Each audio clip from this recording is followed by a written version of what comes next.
मी जितकं ऑब्झर्व केलं ना, तितक्या सगळ्या गोष्टी रक्तावरून चालू होतात.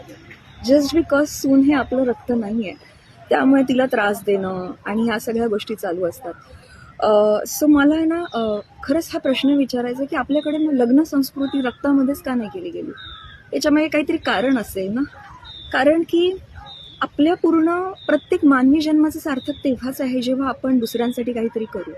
आपल्या घरात येणारी सून ही आपल्या घरात राहणारी असून सुद्धा जर आपल्याला तिच्यासाठी काही करणं जमत नाही आहे आणि तुम्हाला जर फक्त तुमच्या मुलीवरच प्रेम असेल, डिअर इन लॉज, आणि जर दुसऱ्यांचं रक्त इतकं खटकतं ना, तर खरंच मुलाचं लग्न कधी करायलाच नाही हवं.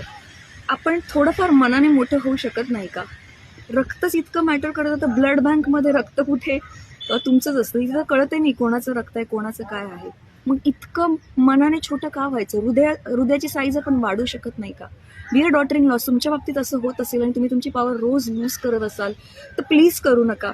या सगळ्या अशा ज्या सिच्युएशन तुमच्याबरोबर होतात त्या कशा हँडल करायच्या त्यासाठी मी पॉवरफुल सोल नावाचं सेशन लाईव्ह येऊन घेत असते. त्याच्यासाठी रजिस्टर करा, लिंक माझ्या बायोमध्ये आहे. आणि डिअर इन लॉस, प्लीज हे रक्ताचं नाटक, हे नाटक जे आहे ना रक्ताचं, ते आज आणि आत्ताच सोडा.